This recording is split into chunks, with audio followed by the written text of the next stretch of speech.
Hello, good morning, and what's good, you beautiful people of Atlanta's Westside. Welcome to the 34th Virtual Transform Westside Summit. My name is Benjamin Earley. And I'm John Ahmann. I'm President and CEO of the Westside Future Fund, and I'm really excited about our summit this morning because we're going to be talking about our new building that we purchased in partnership with the Foodwell Alliance, 970 Jefferson Street. And a little bit later in the program, Ebony's going to lead panelist of some of our tenants in 970 Jefferson Street. Absolutely. But actually, 970 Jefferson Street is the original headquarters of the Atlanta Community Food Bank. And those in the audience can't see him. We have Bill Bowling in the room with us, but Bill founded the Atlanta Community Food Bank in that building many more years ago than he wants me to mention.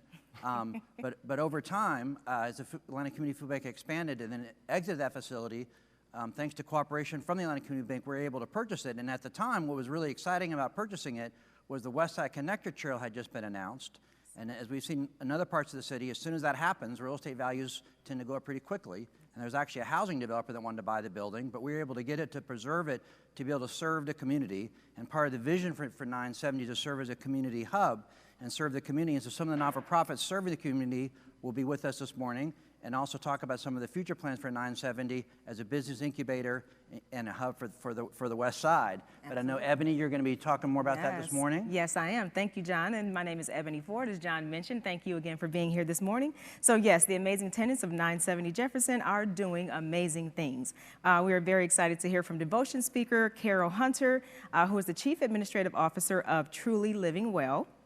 We're also excited to hear from Foodwell Alliance, Giving Kitchen, Urban Recipe, and the Atlanta BeltLine Partnership. We also have pre-recorded videos from Second Helpings, Georgia Peach Truck, and Community Farmers Markets that we will highlight during the panel discussion. So yeah, very exciting. Can't wait for that panel discussion. Absolutely, and some great news, folks. COVID numbers are continuing to decline. I mean, that means people are getting vaccinated, people are doing, what they have to do to help us get back to normal. You can find information on where you can go to get vaccinated in today's bulletin, which you can also find on our website, westsidefuturefund.org. Absolutely. And, today's topic, is really gravitating around food and food security and all of these wonderful organizations helping to create food security on the West Side. 1 in 8 Georgians suffers from food insecurity, including 1 in 6 children.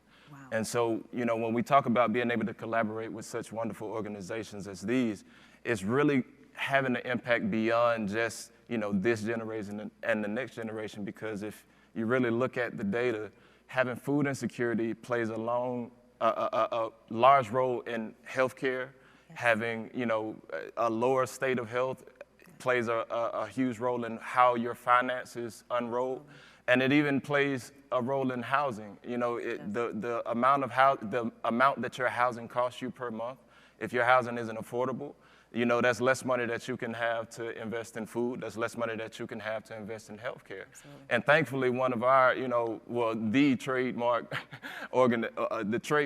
program of Westside Future Fund is the Home on the West Side program, which actually helps with housing security for historic West Side residents, both legacy and, homeowners, as well as renters and as well as people who are looking to become homeowners in the near future. So you can learn more about that at www.westsidefuturefund.org/home on the West Side.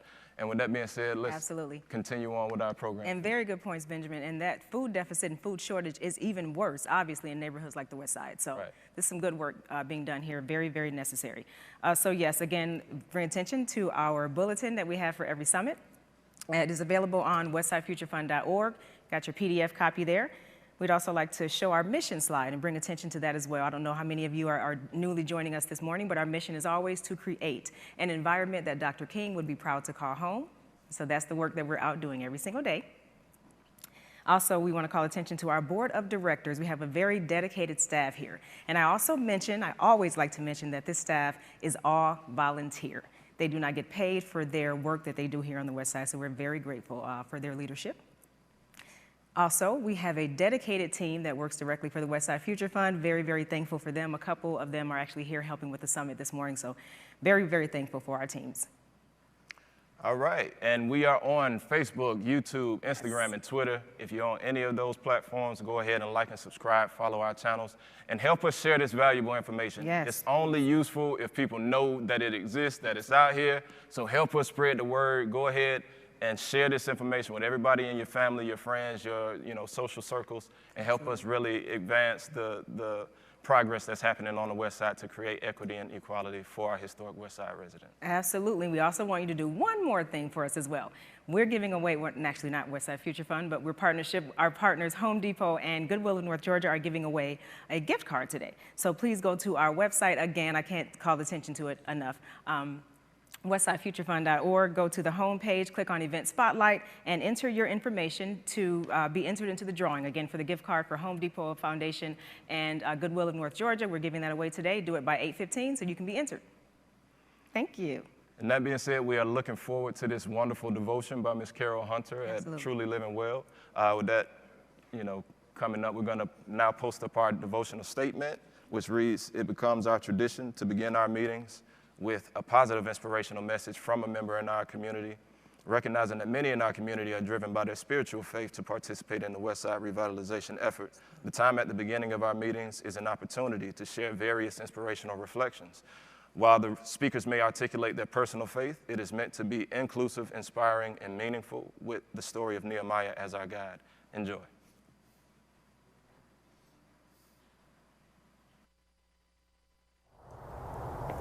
Good morning. I bring you greetings from Truly Living Well Center for Natural Urban Agriculture. I'm Carol Hunter, and I am so thankful for this opportunity to speak with you this morning. I'm also very thankful to Westside Future Fund for lifting up all the local food producers today. I thought it was only fitting that I speak to you here in our grow house at College Town Farm. When I first began this work over 10 years ago, it always amazed me the number of people who would say, "I just need to be on the farm today," or "I just need to get my hands in the soil." And what I've come to realize is that farming is a source of really healthy food, but it is also a space where you can heal and really begin to grow. This morning, I'd like to share 3 things with you that I've learned through my experiences here in the garden. First, broccoli is one of my favorite vegetables. My experience with broccoli was usually just going to the grocery store and grabbing that head. I'd take it home, I'd cut off the stalk and pull off all of those leaves. But while working in the garden and watching broccoli grow, what I've come to learn is that the broccoli plant will continue to grow and push off shoots from side to side, other little pieces of broccoli. The leaves are actually good for greens, so you could cook them like you would kale or like you would collards. Just recently, I celebrated a birthday, and in that space, I began to realize that I have more years behind me than in front of me. But as I considered broccoli, it came back to my spirit that, hey, as long as you have breath, as long as you have life, like that broccoli plant, you can continue to grow. You can continue to give off food, and food that is good for your community. The second thing I've learned is to lean towards the sun.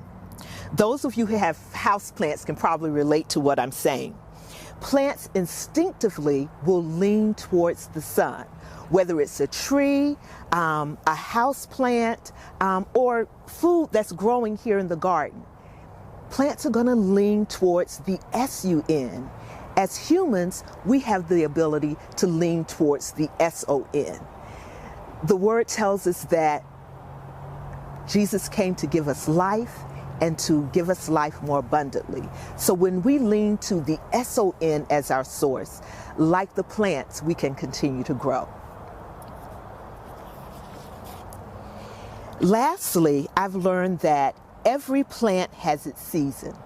King Solomon said it best, "To everything there is a season and a time to every purpose under heaven."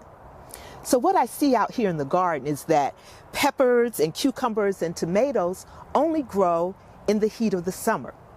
Collard greens, however, grow best in the coolness of the winter. Actually, the collard greens need a little frost to sweeten up. We can plant a seed at any time, and that seed might germinate, and it may even push its way up through the dirt. But in order for that seed to really grow to fruition, to really accomplish what it was designed to accomplish, it must be planted in the right season. There may be some of you who are listening to me this morning, and you may have had an idea that could be of great benefit to the community. Maybe you shared that idea with someone who knocked it down, who said, hey, that's not going to work. Or maybe you even tried to bring that idea to fruition and didn't have the resources that came alongside of it. Or maybe you're still holding on to that seed. You've got it tight in your hand. What I'd encourage you to do today is to release it, to plant it. We need you. We need your ideas. We need your commitment. But you've got to let go of that seed and plant it, but plant it in the right season, and then it will grow. So in closing, I hope you'll remember these 3 things. Never give up. As long as you have breath in your body, like the broccoli, keep pushing out shoots so that you can help someone else. Second, when you're facing trials, don't get discouraged. Just lean towards the sun, the S-O-N. And lastly, this may be your season. Open up your hand, plant or replant that seed, and see what grows. I want to leave you with this invitation. Come out to Truly Living Well Farm, College Town. Walk amongst our raised beds, among the tree canopy, up and down these rows. There is so much inspiration in the garden. We are here from you. Come, enjoy, and then share what you've learned with our community. Thank you so much. Can we pray together? Good morning, Father. You said in your word that I know the plans I have for you. Plans to prosper you and not to harm you. Plans to give you hope and a future. We only have to call on you and come to pray and to seek you with all of our hearts. So this morning, we're coming to give you thanks for this beloved community, for our rich history, for all of those who've gone on before us. We're asking blessings upon our elders and our children and the people who are here each day doing good work to better our community. We also are coming to you on behalf of those who are hungry, those who are hurting, those who might be on the brink of despair. We're asking that you give them strength, you give them comfort. And we're also asking that you give us eyes to see, hearts to serve, and the means to help meet their needs. It's in your precious Son's name that we pray. Amen.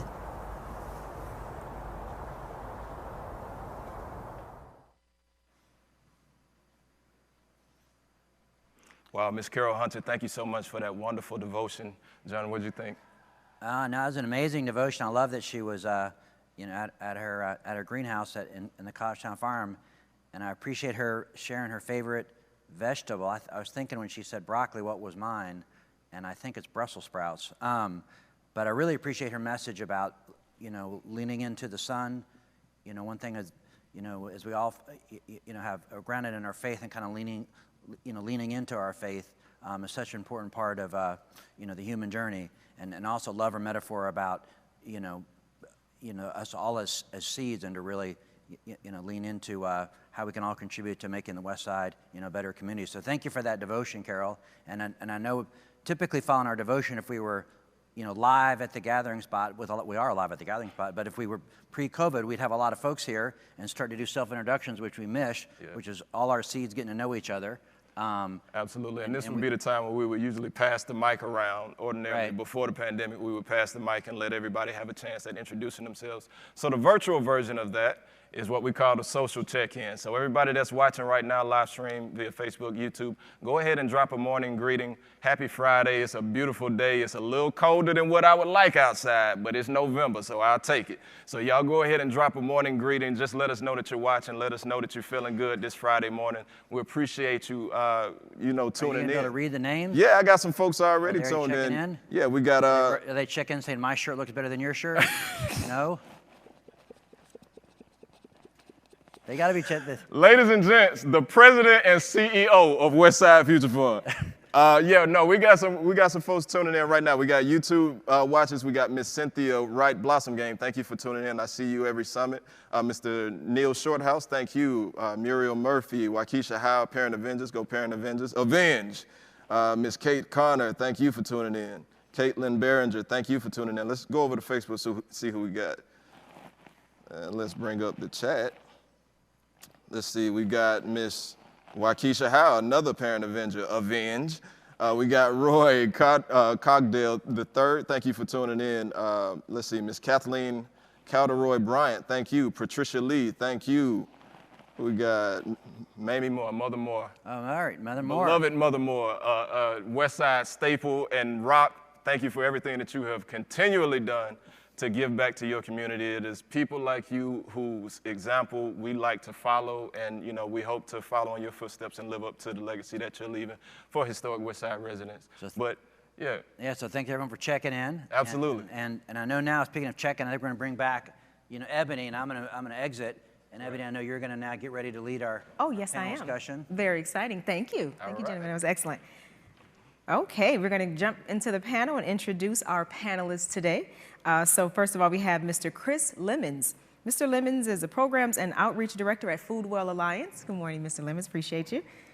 We also have Ms. Andrea Arroyo, who is the Deputy Director of Urban Recipe. Good morning. Have Ms. Jen Hidinger-Kendrick, who is the co-founder and Senior Director of Community Engagement at The Giving Kitchen. Good morning. And we also have Mr. Rob Brawner, who is the Executive Director of the Atlanta BeltLine Partnership. Welcome, everyone. Good morning. Thank you for being here. Okay, so we're going to jump into our questions today. Very excited to hear from all of you. We're going to start with you, Mr. Lemons. You're closest to me. So please share with me, if you will, the mission and history of the Foodwell Alliance. So the mission and history of Foodwell Alliance, let's talk about our mission first. Please. Our mission is to develop an interconnected food system and food community. Okay. So what that looks like is, highlighting urban farms in our metro area. We have a 5-county service area. So we serve in Cobb County, Gwinnett, Fulton, DeKalb, City of Atlanta, and Clayton counties. Excellent. So, for us, it's super important that we develop that interconnectivity for our farmpreneurs and also for our local food community organizations, and just making sure that, we're able to connect people with food out of our 970 building, but also through our programming that we do from our resource center and our programming and advocacy team. Absolutely. The word that stood out to me is farmpreneur.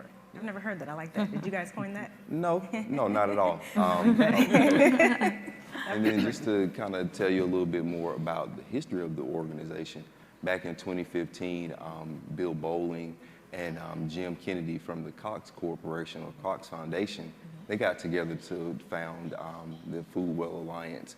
And so what that looks like is, they wanted to actually make sure that Atlanta was connected with food. Absolutely. Food security is something that's going to be super important and is super important right now. Yes. And so some of the things that we do out of the organization are definitely in support of farms and farm education.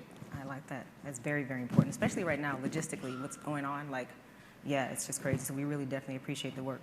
What 4 factors need to be focused on to improve food security? The 4 factors that I would say need to be focused on to improve food security is number 1, location. So making sure that within the development of Atlanta and the metro area, that we actually make sure that we're cutting out spaces and having an opportunity for people to farm. Yes. Just recently, the Fulton County commissioners, they passed a proclamation, in support of urban agriculture here in Fulton County. And so, something like that is super important because it's over 1 million people that live here in this county. Yes. And so just making sure that people have access to food. Another thing that I would say is really important is making sure that people are educated around where food comes from. Yes. And what food looks like. Even seasonality. It's funny, as we move into this digital era, we talk about coding and things like that, but the earth kind of codes for us, with giving her out of her abundance. Giving us the things that we need in season. Yes. And so, are we supposed to have a watermelon in December? Those are some of the things that, people just need to know more about. Absolutely. And how that affects the nutrition of your food. Yes. The other thing that I would say is really just making sure that food is accessible for all people. You know, we definitely don't want to build out a system where we have haves and have-nots when it comes to eating. You know, everybody deserves the right to have nutritional, affordable food, because really the nutrition that we eat from, that's the baseline of decision making. So sometimes when you have, you know, situations where people, you know, can't sit still, or in certain instances maybe have behavioral issues, some of that is tied to diet and nutrition. And so, you know, just making sure that our kids and, you know, even our adults all have that access. And then I would say just really just making sure that we all are connected around, you know, farms and markets, and, you know, building those types of things out as we develop the city. So, you know, we don't want to just have streets and places where we just have a whole row and line of breweries and, you know, things like that. We want to have places where people can access food. So locally owned grocery stores, you know, so it doesn't have to have a super big imprint. You know, those are some of the things that I think are super important when we talk about building out, you know, a good local food system here in Atlanta. You know, for me as a native of Atlanta, and then, you know, my dad growing up, he actually was store manager for Kroger's. So, you know, just having that kind of connection and tie-in from food, and seeing people work from it, and, you know, having background with my family being farmers and growers, you know, those are some of the things that, you know, really why I say those things around, making sure we have access. It certainly sounds like you have the background to be doing exactly what you're doing now. Definitely appreciate it. And can you tell us about your mini gardens partnerships?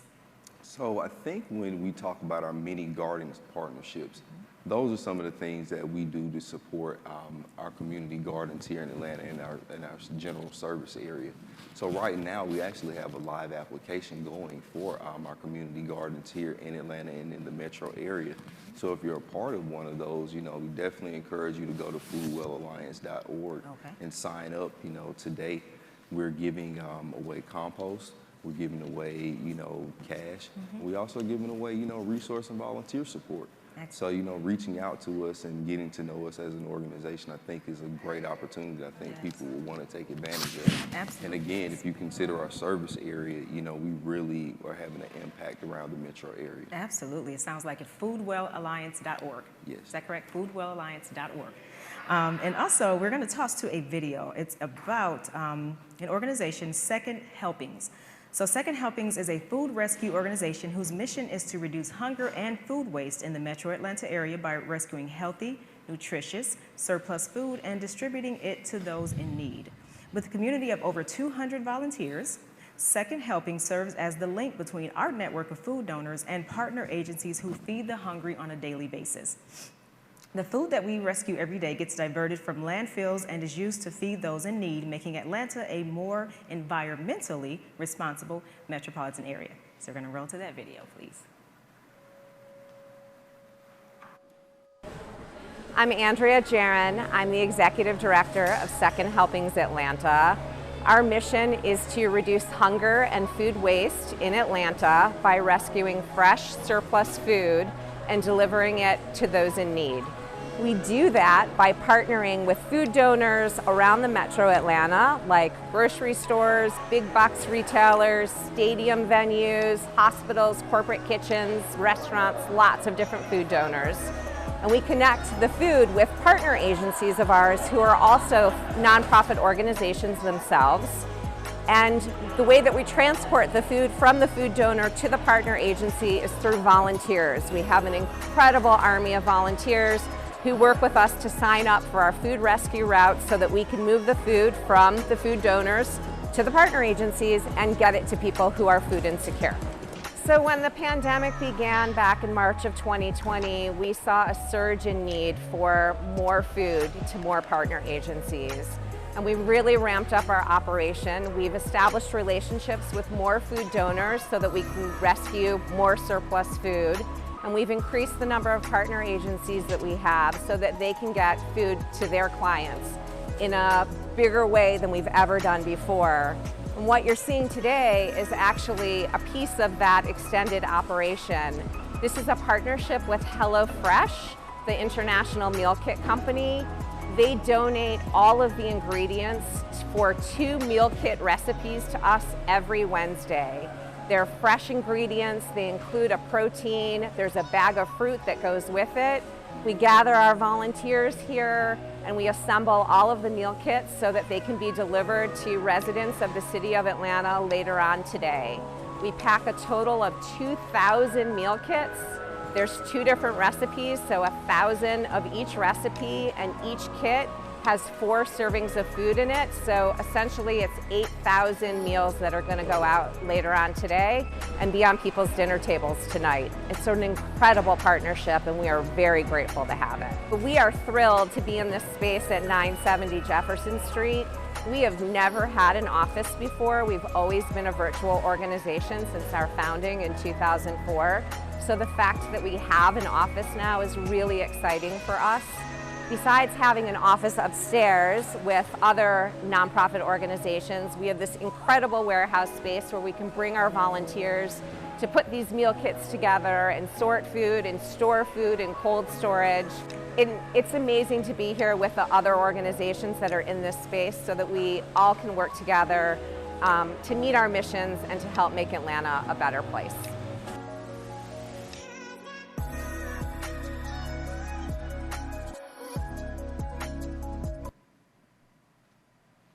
Wow, that is some really, really good work. Thank you so much, Second Helpings. And the thing that stood out to me about that was when she said rescue. They're literally rescuing food before it's, thrown away. So yeah, the word rescue for me just really resonates. Very good work. Thank you. Thank you so much. Now we're going to jump into with our next panelist, have some questions with Miss Andrea Arroyo. Thank you again for being here, Miss Andrea. Can you please share with our viewers what Urban Recipe is doing in the community? Yes. Well, we have been in existence and in the community for over 29 years, and we moved into this wonderful space at 970 Jefferson last August. And so what we do is our primary program is to operate food co-ops that we work with local nonprofit partners, local churches, and schools. We currently operate 8 co-ops that serve a maximum of 50 families. And every 2 weeks, we bring families together. They work together to sort, to distribute, and then they all take home anywhere from 40 to 60 pounds of fresh food every 2 weeks, 26 times a year. And so our effort to combat food security revolves around a participatory environment that's community-based, that was place-based before the pandemic. So we are very happy to have this large warehouse space, which we've never had in our organization's history before. And we also work to ensure that our co-op members are involved in the process. They organize themselves, they create the distribution process, they support each other, which was really beautiful to see over the course of the pandemic, in particular where we had to make adjustments like all of our partners and other organizations across the city. And so the way that we engage with the community is through our co-ops. One of the other things that we have started to implement as of March was a mobile pantry distribution program. Again, we partnered with nonprofit organizations. We now really rely on volunteers to create food boxes that we then distribute to our partners. The partners are the ones who have the connection in their particular community, and they now have, again, a resource to distribute based on schedules that they develop within their community. So it's not our flagship program, if you will, but we are very happy to be in a position to be able to support more families during this difficult time. Absolutely, and you ended up with families again. I think you kind of answered this question, but how many families do you typically support? Can you give us those numbers again? Yeah, so through our co-op program, we currently operate 8 co-ops, and we serve 270 families every 2 weeks, 26 times a year. Oh my gosh. In addition to that, through our mobile pantry program, we're on track to touch about 3,400 families in 2021. Oh my gosh, that is excellent. And I guess it's like you're segueing into all the next questions.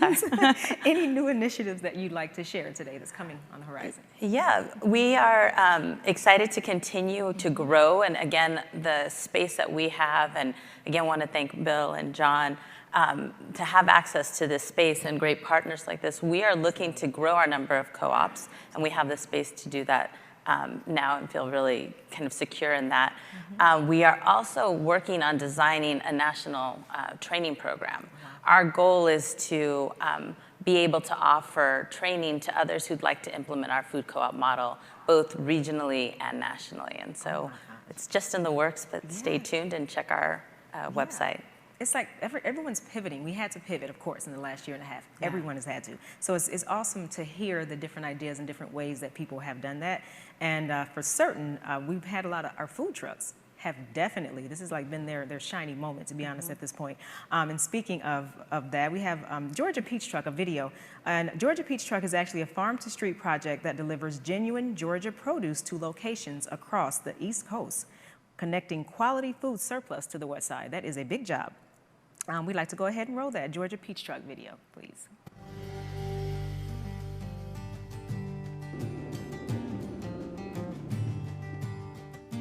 Our fit here is a little bit unique at 970. We're a private organization nestled among several other nonprofits. We do employ about 20 to 30 local employees seasonally, peaking in the summertime at all the local farmers markets.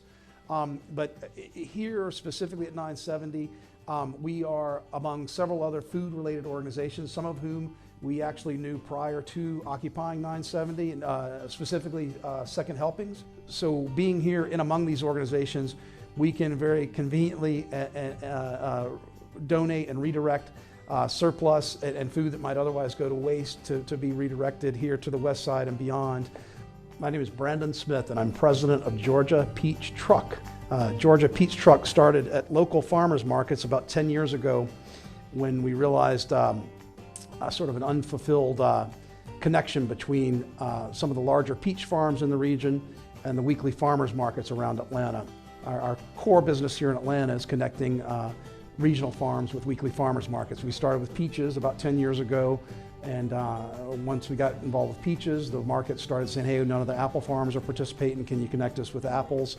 And that has grown into now strawberries in the spring, peaches, as I said, during the summer, apples in the fall.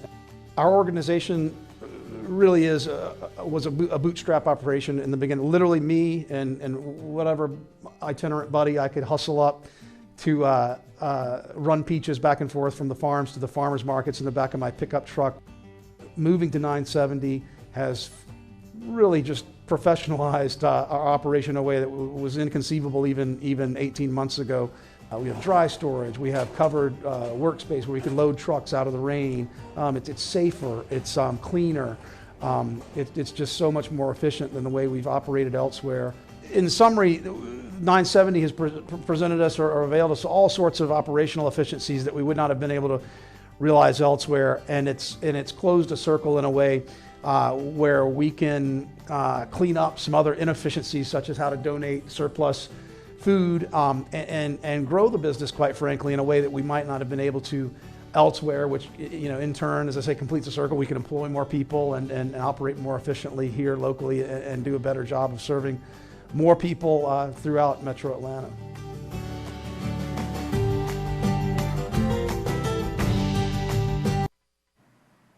That's excellent. What I'm hearing is that 970 Jefferson Street is really allowing businesses to, like he said, I think the word he said was professionalize their operations. And we appreciate everything that the tenants are doing at 970, but just to have 970 and what it's providing for the tenants in return. Excellent to hear those stories. And now we're going to move on to Ms. Jen Hidinger-Kendrick from Giving Kitchen. Ms. Hidinger-Kendrick, I'm sorry. Thank you for being here. Hidinger. I knew I was going to do it. I told you, didn't I, in advance? I'm so sorry. Excuse me, and thank you again for being here. Can you tell us what is Giving Kitchen and how did you find your home at 970 Jefferson Street? Absolutely. Giving Kitchen actually started, I'll tell a little bit of history, which helps us kind of bring us to today and why we're here in community. This is a story of my late chef husband, actually, Ryan Hidinger, who was a chef here in town and diagnosed with a really sudden terminal cancer diagnosis and given 6 months to live. This was back in December of 2012. And our community rallied behind us and really felt a need to help someone in our community.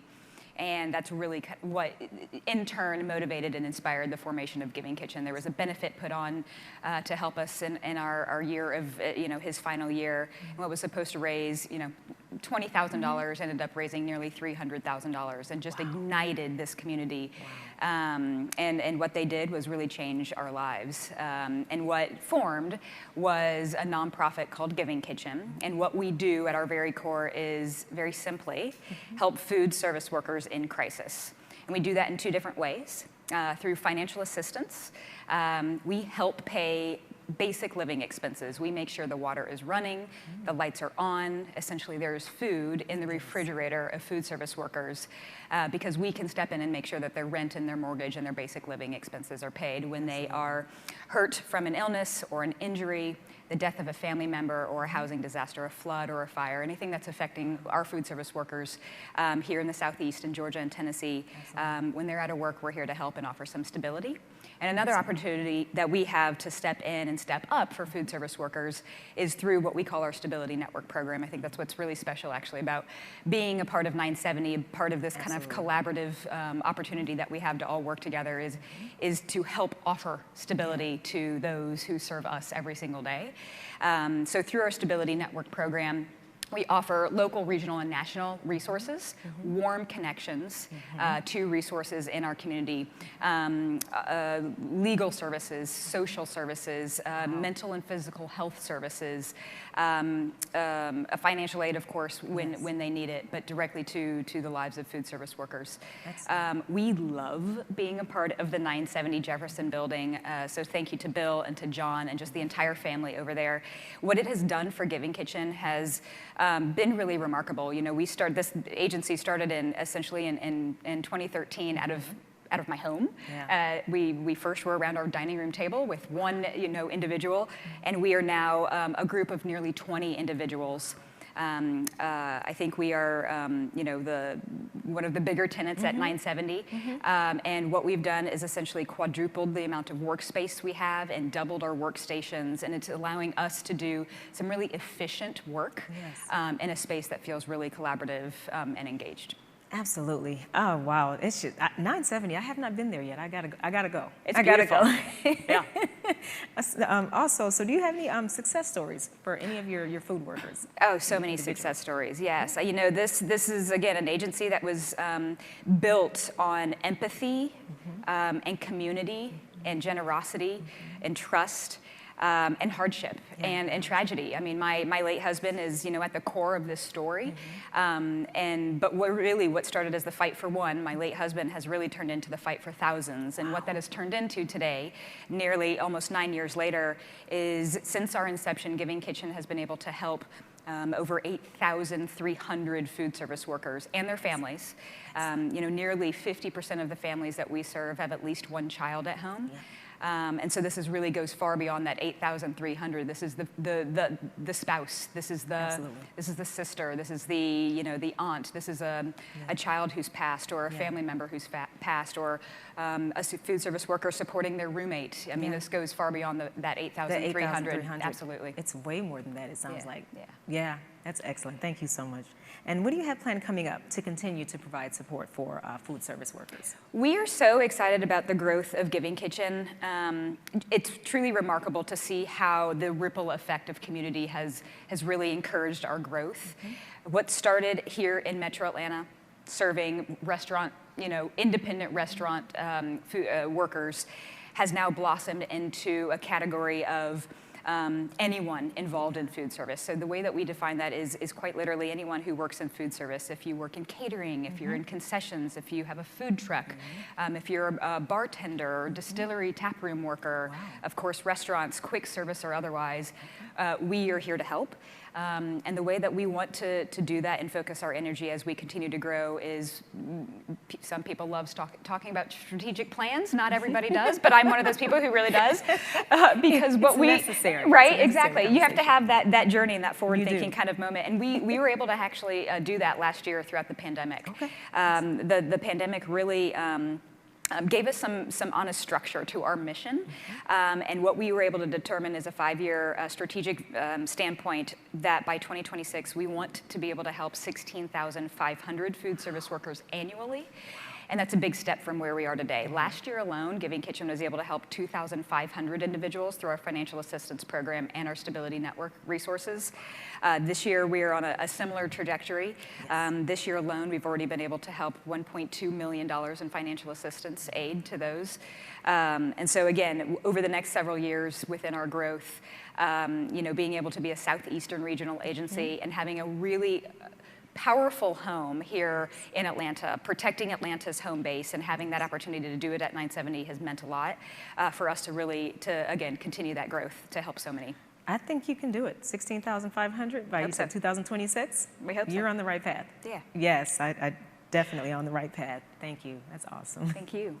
And now we have another video about community farmers markets. The mission of community farmers markets is to develop a local food infrastructure for long-term sustainability and meaningful community impact.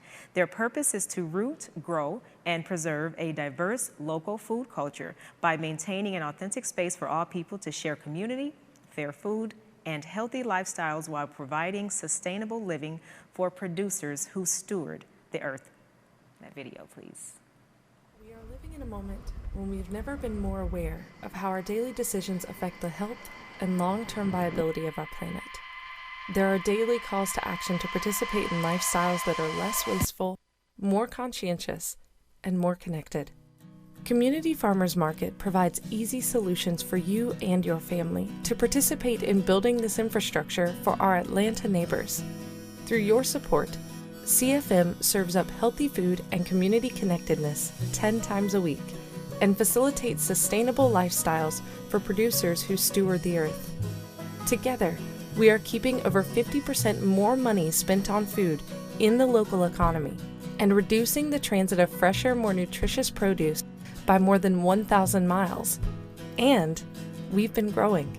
In the last year and a half, Community Farmers Market vendors sold more than $2.5 million of local, sustainable, and healthful goods at our markets. We now operate 5 farmers markets and co-operate 5 Fresh Marta markets. The Fresh Marta markets are the first transit-oriented food solution in the country, bringing fresh produce to where people commute each day. Currently, the average sustainable farmer in Georgia makes less than $20,000 a year, living below the poverty level. Community Farmers Market serves over 130 local vendors year after year, providing reliable avenues for farmers and other local vendors to sell their products. Since 2011, nearly $600,000 in food stamps, SNAP incentives, have been distributed at CFM markets, and we have educated more than 20,000 families on eating fresh, local, and healthy food. Community Farmers Market has provided over 100 vendors with opportunities to strengthen their business through classes, scholarships, and many grants. Thank you for supporting our vision of creating a more connected, sustainable, local food system for Atlantans. Local food system for Atlantans, very, very important. Thank you for that video. And now we're going to, we've talked about the tenants at 970, and we so appreciate your work, definitely filling in that food gap and that food shortage and that food deficit. Awesome work, thank you. And we also have Mr. Rob Brawner here, who is the Executive Director of the BeltLine Partnership.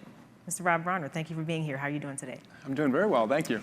Very good. And you guys have decided to put your office at 970 Jefferson as well for the Westside, is that correct? Absolutely have. Okay, we appreciate you being there. So the BeltLine connects many communities throughout Atlanta. Why did your organization choose 970 for its offices, and what is the advantage of having an office on the Westside? Sure, well, it's absolutely an honor not only to be up on stage, but certainly to reside in 970 Jefferson with such wonderful organizations and the Westside Future Fund. And you know, for the BeltLine Partnership, and our role in the Atlanta BeltLine is to really support the vision, which we do through our philanthropic fundraising and a lot of programming that helps to connect residents with the BeltLine and help support them in their communities. And being on the West Side, so much of the projects that we're raising money for right now, the programming that we're doing, it's really about and for the people on the west side. And so having that location right on the west side, BeltLine connector, in the community is just absolutely the right place for us to be right now, and really excited with some of the future phases that are planned for 970 Jefferson, where it's really going to open up to the community as we move safely out of the pandemic, which I know we're all looking forward to. Absolutely. For us to be able to offer a lot of that programming and connect with people on the west side, just 970 Jefferson is the perfect place to be doing that. Excellent. And we do have the map here, and I forgot to mention that. That is a lot of work. That is a lot of excellent work there, and I can see exactly where my part of the BeltLine is there. That was pretty recently done, I think like last year, or maybe earlier this year it opened up, so that was very exciting for me personally. So I know this map represents a lot to a lot of people. So what are some of the projects in the Westside communities that you guys are focused on at this point? Yeah, so much of the focus of the BeltLine right now is on finishing the full trail corridor. So we had a great milestone earlier this year with obviously the leadership of Mayor Bottoms and City Council and support from property owners in advancing a special service district, which provided significant funding, $100 million towards finishing the full trail corridor. We're currently raising $100 million of philanthropic dollars to support that. So really bringing the rest of the BeltLine over to the west side, building on what's been done with the Westside BeltLine connector, but going north from Washington Park, and then all the way around to the east side. And our friends at Atlanta BeltLine Inc., led by Clyde Higgs, are doing a fantastic job in making sure that that trail corridor gets done by 2030. And then we're also, Westside Park, hopefully folks have been able to get to see that after it opened up a couple months ago. A significant investment from the Arthur M. Blank Family Foundation, working alongside the city. We're continuing to raise philanthropic dollars to support the expansion of Westside Park towards the BeltLine and make those important connections in. But we also have other parks on the west side, Anoda Park, which is down in the Westview community. So just a lot of, let's finish the BeltLine by 2030, and we're really focused on doing our part to raise the philanthropic dollars needed to finish that. It's exciting. And this BeltLine has been so much to so many people, especially I know we say during the pandemic. I mean, we couldn't go anywhere else. So people were literally on the BeltLine. That it was just so important to what we've all been through in the last year and a half. And the BeltLine is bringing new amenities to our communities, creating jobs and spurring economic development. But I know you're ready for this question, that also increases housing demand and living costs, okay, at the same time. And so how is the BeltLine partnership helping people stay in their homes and helping current residents benefit from the BeltLine development? Yeah, I'm glad you asked that, because we need to be honest, right? It's a hard question, that when you build the BeltLine, people want to live in those communities, and that does apply upward pressure to housing costs. So one of the things I'm really excited about and frankly proud of during the pandemic is that we were able to really invest in and expand what we call our Empower programming, which is focused on connecting residents in BeltLine communities with the resources they need to stay in their homes and connect with the job opportunities that the BeltLine creates. So one of the programs that we actually launched during the pandemic, we had some lead funding from Georgia Power, Legacy Resident Retention Program. And that is actually modeled after one of the Home on the West Side programs and the Westside Future Fund. So, you know, huge shout out to that work. But this is helping legacy homeowners pay the increase in their property taxes. We have raised more than $3.5 million towards this program so far. It is focused on the communities, basically from Westside Park around to Peoplestown. So those South Side and West Side communities that we know are most at risk for displacement. We've had, in less than a year, a couple hundred applicants, but we know that there are probably a couple thousand homeowners out there who would qualify. So beltline.org/retention fund.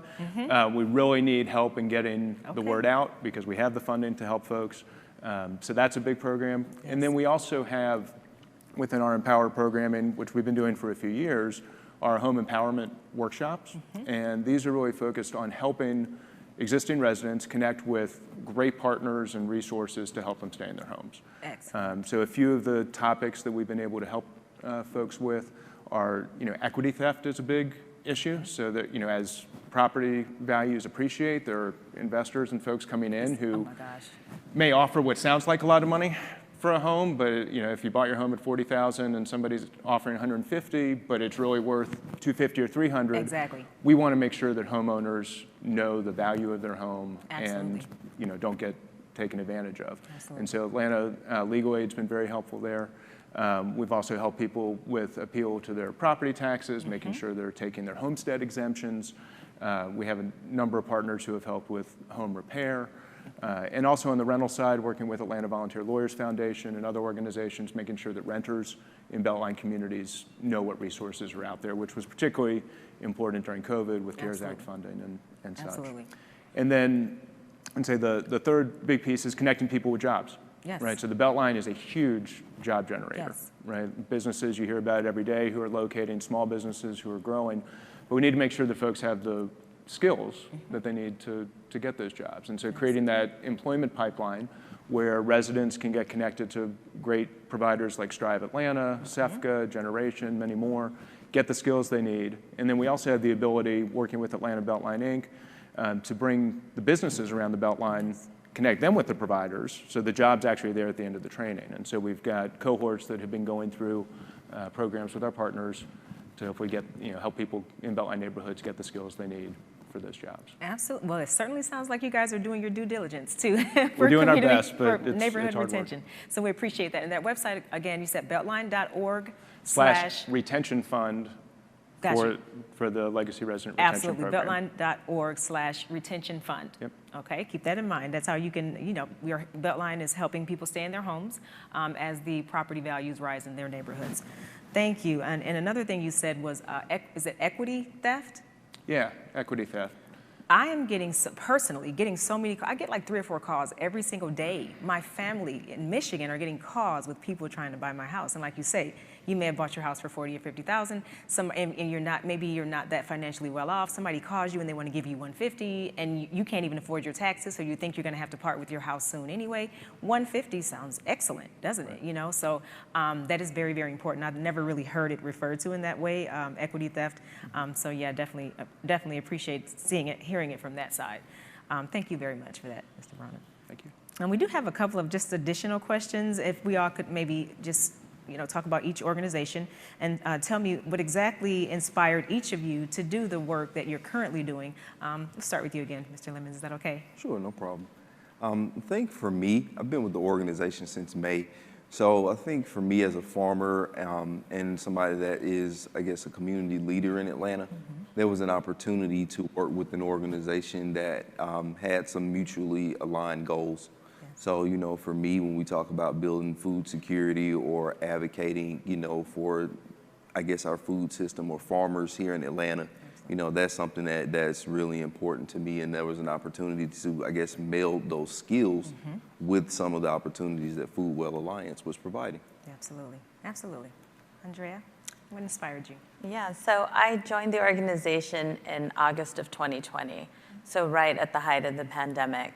There were just increasingly, it was evident how many families who consistently dealt with food security, but many who were dealing with it for the first time. It just became more prevalent to me, and I was really just attracted to the mission and the approach that Urban Recipe takes.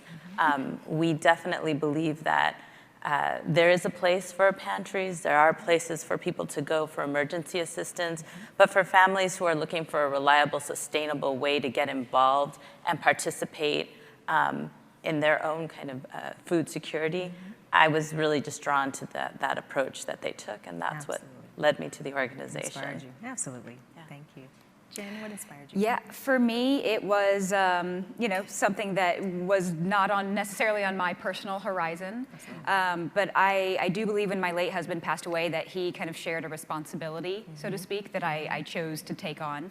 I come from a bit of a different perspective of being a widow and then choosing to go into this philanthropic kind of world. But my story is just kind of one blended in with many thousands, and I'm never hesitant to kind of uplift the other stories around me.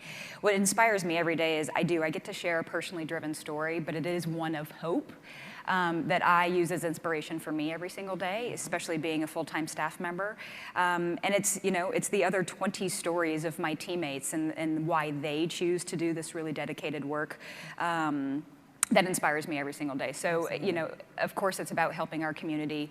It's about following through with the legacy of my late husband and our family, and now, you know, the many other thousands of people who call Giving Kitchen a part of their legacy is really why I continue to do it. Absolutely. Thank you. Thank you so much. Rob? Yeah, for me, and I've been with the Atlanta BeltLine Partnership now for 15 years, and it was really both the vision of the BeltLine to be this connector and transformative for the city, and also, you know, with the devotional that we had, the faith and turning towards the sun. And, you know, I was in private industry before coming to the BeltLine, and I felt called to kind of take all the things that I loved about business and apply them in a way that could really ultimately help people. But the inspiration of that vision, because it's so much more than a trail and parks and transit and housing. I mean, it's really about connecting a city that's been divided by highways, by race, by class, by redlining, by, you know, railroads. I mean, pick all the things that, you know, have served to separate us, and use the BeltLine as an opportunity to bring us back together and create opportunity in neighborhoods for people who have too often been left behind. Absolutely. And, you know, as it's evolved from words and ideas and pictures to being real, it's remained as inspirational as ever. Yes, absolutely, and I do agree with that.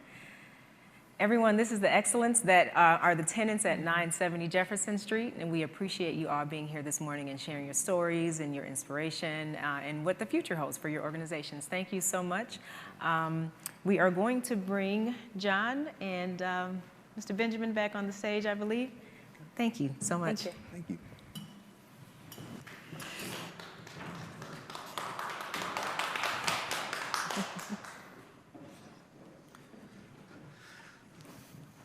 All right, well, I think Ebony, thank you for no problem. Leading our great panel's discussion.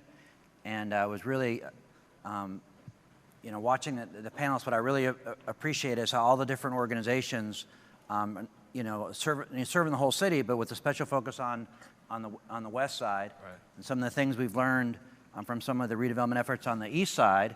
You know, there's been some good things, but then some things we needed to do better, and trying to apply that on the west side. Absolutely. With what we learned today. And so for those that are watching, hopefully we're coming out of COVID. I know one of the things we want to do at the 970 building in partnership with the Foodwell Alliance is there's a community hub, so folks can get to know these organizations, can support these organizations. So if you saw any of the organizations you want to support today, hopefully you'll go to the websites to learn more about them. All these different organizations have volunteer programs, so if you want to get plugged in volunteering as well. But hopefully, as we come into the new year, if you want to personally get to know some of these folks, you can come right to the 970 building and do it. So, absolutely. Absolutely, and I just want to reiterate how important it is to have organizations like these in the community. Coming from a family, you know, who grew up on food stamps, you know, a single mother of four, growing up on the west side, 4 generations in, you know, there is a real thing to be said about people who genuinely come to want to help. Absolutely. Like, especially when you Black, just being real, especially when you Black growing up in a city like Atlanta with so much history, and as we talked about the gentrification and displacement that's going on, there is often this sort of underlying understanding that when some people say that they want to help, what they really mean is they're looking for an opportunity to come up off of you in some kind of way. Yes. And in the Black community, we've experienced this for generations, like generations. And so to have organizations who you can actually go into their offices, you can see the impact that they're having in the community for people who look like me, who come from my background, who come from the area that I come from, you know, it's a different feeling. Like, I could be up here praising these folks all day and it just be, you know, fluff and buff. But no, folks, these folks are actually having an impact in the community for people who look like you, who look like me. Like, this is not just for show. These are real organizations having a genuine impact because their hearts are actually in it. And trust me, I wouldn't say it if I didn't believe it.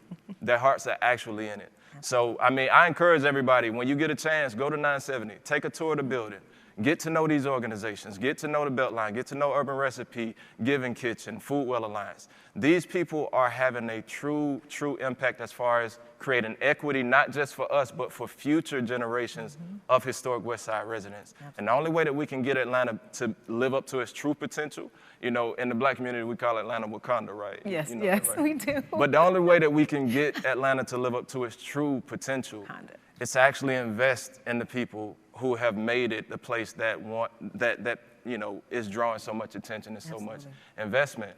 And it's only right that people who have been born in these communities, who have been legacy residents of these communities, have an opportunity to finally benefit from the economic opportunity that's coming to their neighborhoods. So with that being said, I just want to encourage you all, again, get to know these organizations. Please. They genuinely are having a great impact on the community. And I'm sure that once you get to see them for yourselves, you'll feel the same. Absolutely, absolutely. And it's crazy that you said we're kind of, because of our history as Black people, we kind of look at something and we're a little afraid of it. If we see movement or if we see construction in our neighborhoods, to us, to some people that may look like a really good thing. But when you're poor and you're impoverished and you don't own your home, when you start to see these things happening in your community, it's literally scary because you feel like they're doing it for the people who are coming in, not for the people that are there right now. So it's very, very important for us to get the word across, like you're saying, and let the city know that these people that are doing this awesome work at 970 Jefferson and all over the city as well are doing it for the current residents. It is a good thing. Their heart is in it. They're doing it for the legacy residents. And we want to keep people in their homes so they can continue to enjoy the work that is being done by these awesome organizations. So I definitely understand what you're saying about kind of being afraid of things that you're seeing out there and like somebody wants to come up off of you, like you said, you know? And so definitely getting the word out. Important work being done for the legacy residents. Don't get it twisted. They're doing this for us, people that are here right now. No, thank you, and I appreciate, one of the foundational programs of the Westside Future Fund is Home on the West Side. Yes. Because one of the things that happen in these West Side neighborhoods is they depopulate, but as y'all both articulated in different ways, as the tide is rising, what really kind of compounds, at least for me, the injustice is the folks that have been suffering in the underserved neighborhoods at the very time that tide is rising to be a better neighborhood, is they get pushed on out because they can't afford to stay. Absolutely. And that would be, homeowners that can't afford rising property taxes. So that's, the Anti-Displacement Tax Fund, which is great to see it expanding at other parts of our city. Yes. But then also a lot of the renters, as those rents are going up, buying more, more rental property, then also helping homeowners. So, the Home on the West Side prioritizes residents who have a connection to the West Side. And we do the Anti-Displacement Tax Fund, we do high quality rental, and then we do down payment assistance to put people into homes. But land prices are escalating rapidly, especially with Microsoft's announcement over at Quarry Yards. It really has taken a lot of the speculation out of people's pricing on land prices. So we at the Westside Future Fund, and I know like other organizations, to really deliver justice to people on the West Side as it becomes more prosperous, to ensure housing is such a fundamental part of that work. And another thing we're launching, I wanted to mention, because it's part of our kind of cradle to career strategy, is building economic wealth through people pursuing their own dreams and visions in small business. And we at the Westside Future Fund, when a not-for-profit does a loan, it's called a PRI, program-related investment. When a bank does, it's called a loan. When a not-for-profit uses its charitable funds to do a loan, it's called a program-related investment. And we've announced at a last summit our program-related investment program, thanks to philanthropy from Truist, as well as AT&T and PNC Bank. And we want to encourage people to go to our website because it's for West Side entrepreneurs. We're focused again on the West Side, back to some of the points you raised, Benjamin, of ensuring people that are winning on the West Side. So it's for West Side-based entrepreneurs. You can go to our website to learn more about our program. We do grants of up to $70,000, and we are doing technical workshops to help people understand the program and learn about it and how to apply. So please go check that out, because one of the things we again want to do now is support more entrepreneurs coming out of the West Side. So I think I'm back to you, Ebony, to kind of do the gift card. I think I'm actually going to walk off the stage and turn it back over to y'all to wrap up the show. All right, well, John, we appreciate it. And I remember you said Wakanda, and then at another program I said this, when they were talking about Wakanda, I said, remember the guy from the CIA. Right? It was part of helping out. He was down for the cause. There's no question about that. We love Definitely. Right. Appreciate you, John. We love you, Appreciate you. Appreciate you. And yes, now without further ado, we are going to give away our gift cards today. Again, we have Home Depot gift card giveaway, and we also have a Goodwill of North Georgia. And just a little bit about what Home Depot is doing on the West Side. The Home Depot Foundation has been a strong supporter of Westside Future Fund, and it has invested millions, multi-millions of dollars in the equitable revitalization of the West Side, and today they are also giving away a gift card. They never stop giving, do they? The winner of that Home Depot gift card drawing is Jesse Brooks. So congratulations to Jesse Brooks. All right, congrats. And also, again, Goodwill of North Georgia has entered the chat. They started giving away a gift card as well a few months ago. Goodwill is building a new store and career center on Metropolitan Parkway, which is set to open early next year. And as they build a new site in the city of Atlanta, Goodwill's hope is to become part of the fabric of the community and become a catalyst for the transformation in the city. Goodwill's focus is not just on helping our community find work, but helping them to move from low-wage jobs to successful careers. And through Goodwill Career Centers, our community will have free access to job search resources like computers, resume writing tools, job listings, employment seminars, software training, and more. So please also visit goodwill.org/metro for updates on the new Metropolitan Parkway location. And without further ado, the winner of the Goodwill of North Georgia giveaway is Tiffany Capers. So congratulations to, again, Tiffany Capers and Jesse Brooks. All right, congrats to our winners. Congrats. Again, you can register for the next summit. The next summit will be November 19th. Yes. Folks will be back here virtually, and go ahead and you can pre-register for a chance to win your free gift card from Goodwill of North Georgia or Home Depot Foundation. Absolutely. That being said, one more thanks to our featured guests today from all of these tremendous organizations doing work on the West Side. We look forward to continuing to serve our community with you, as we like to say, we like to do with the community, not to the community. And folks, stay safe. I know we got a parade today, celebrating them Braves, bringing home that championship. You feel me? Okay, Yes, let's I go. do. So y'all be safe out there. Make sure that you continue to, of course, follow COVID protocol as best as possible, because we don't need nobody else getting sick. No, we do not. Celebrating y'all. No. All right, but have a great time today. Have a great week, and we'll see you on November 19th. Appreciate y'all.